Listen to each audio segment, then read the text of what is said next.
So, సీజనల్‌గా వచ్చే కండిషన్స్‌లో ముఖ్యంగా ఏంటంటే ఆస్తమా ఒకటి. సో, ఆస్తమా కండిషన్ అనేది ముఖ్యంగా చాలా మందిలో ఏంటంటే చలికాలంలో లేదంటే కొద్ది మందిలో వర్షాకాలంలో.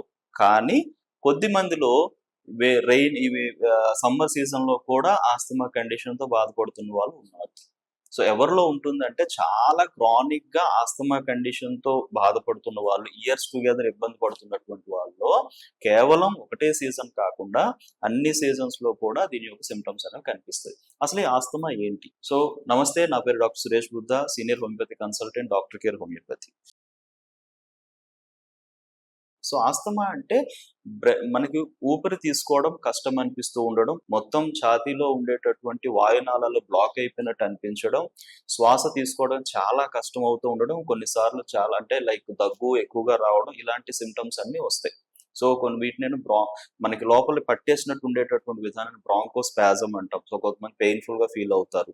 సో, ఎందుకు అంటే బ్రాంకియల్ ట్యూబ్స్ అనేవి నారో అయిపోతూ పూర్తిగా బ్లాక్ అయిపోవడం జరుగుతూ ఉంటుంది. సో, ఎందుకు ఇలా బ్లాక్ అవుతున్నాయి? బికాజ్ ఇది ఒక అలర్జిక్ కండిషన్. సో, దీని రూట్ కాజ్ అనేది అలర్జీ. మన బాడీ యొక్క అలర్జిక్ మేనిఫెస్టేషన్స్ ఎప్పుడైతే చూపిస్తాదో మనకి ఏమేం పడవో వాటికి మనం ఎక్స్‌పోజ్ అయ్యేటప్పుడు ఇమ్మీడియేట్‌గా మన టిష్యూస్ అనేవి లోపల నుంచి పూర్తిగా నారో అయిపోవడం జరుగుతూ ఉంటుంది. సో, వాటిలో ముఖ్యంగా బ్రాంకియల్ ట్యూబ్స్ నారో అయిపోవడాన్ని మనం ఆస్తమా లేదా బ్రాంకియల్ ఆస్తమాగా చెప్తాం.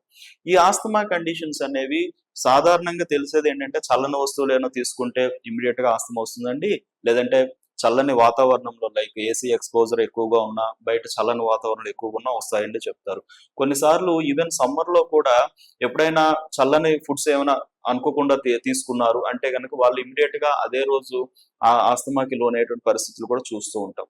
దీనికి ఏంటి సొల్యూషన్? ఒకటి, అలోపతిక్ వైద్య విధానంలో ముఖ్యంగా ఏంటంటే ఇమ్మీడియేట్ సొల్యూషన్ కోసం కొంతమంది ఇన్హేలర్స్ వాడతారు, లేదా నెబులైజర్స్ వాడతారు, ప్రోటాహెలర్స్ వాడతారు, కొన్ని రకాల ఇంజెక్షన్స్ తీసుకుంటారు. ఇలాంటి వాటి వల్ల అప్పటికప్పుడు ఆ సింప్టమ్స్ అనేవి కంట్రోల్ అవుతాయి. ఎందుకంటే హెవీగా వచ్చేటువంటి కండిషన్ ఒక్కసారిగా కంట్రోల్ చేయడానికి ఉపయోగపడుతుంది. బట్ మళ్ళీ రిపీటెడ్ గా ప్రాబ్లం అనేది వస్తుంది. ఎందుకంటే ఈ ఈ బ్రాంకియల్ కండిషన్, ఆ ట్యూబ్స్ అన్ని కూడాను నారో అయిపోవడం అనేది రెగ్యులర్ గా జరిగే ప్రాసెస్. ఎందుకంటే because of allergic infections continue అవుతున్న కొద్దీ ఇంటర్నల్ పెథాలజీ కంటిన్యూ అవుతుంది. ఇంటర్నల్ పెథాలజీ కంటిన్యూ అవుతున్న కొద్దీ డిసీజ్ కంటిన్యూ అవ్వడం జరుగుతూ ఉంటుంది. మనం కంట్రోల్ చేయాల్సింది ఏంటంటే ఇంటర్నల్ పెథాలజీని పూర్తిగా కంట్రోల్ చేయాలి, రూట్స్ నుంచి కంట్రోల్ చేయాలి. ఇది హోమియోపతి వైద్యం ద్వారా జరుగుతుంది. మనము బాడీ యొక్క తత్వాన్ని అర్థం చేసుకొని, వాళ్ళ యొక్క జెనెటికల్ టెండెన్సీస్ ని అర్థం చేసుకొని, ఏ టైంలో ఎక్కువగా వస్తుంది, దేని వల్ల వస్తుంది, దాని రూట్ కాజ్ ఏంటి, మెయింటైనింగ్ కాజ్ ఏంటి, వీటన్నిటిని కూడా అర్థం చేసుకొని హోమియోపతి మందులు ఇవ్వడం జరుగుతుంది. తద్వారా బాడీ లోపల రెసిస్టెన్స్ ఇంప్రూవ్ అవుతుంది, అలర్జీ తగ్గుతుంది. అలర్జిక్ మేనిఫెస్టేషన్ తగ్గేటప్పుడు బాడీ అనేది డిసీజ్ సింప్టమ్స్ నుంచి కూడా బయటకు రావడం జరుగుతుంది. ఇలా కొద్ది కాలం పాటు కంటిన్యూగా వాడితే పూర్తిగా అలర్జీ తగ్గిపోయి కంప్లీట్ గా ఆస్తమా కండిషన్ నుంచి బయటపడతాం. మనం వాడేటటువంటి ఇన్హేలర్స్ గానీ, రోటాహెలర్స్ గానీ వీటి నుంచి కూడా పూర్తిగా మనం వాటి డిపెండెన్సీ నుంచి బయటపడడం జరుగుతుంది. సో, ఆస్తమా వన్స్ కంప్లీట్ గా అన్ని సీజన్స్ ద్వారా పూర్తిగా అన్ని సీజన్స్ లో కూడా తగ్గి ఏ మెడిసిన్స్ వాడాల్సిన అవసరం లేకుండా బాడీ అనేది హెల్తీ స్టేజ్కి వచ్చిందంటే హోమియోపతి మెడిసిన్స్ కూడా ముందు వాడాల్సిన అవసరం ఉండదు. సో, ఈ విధంగా హోమియోపతిలో ఆస్తమాకి పూర్తి సొల్యూషన్ అనేది మనకు కనిపిస్తుంది.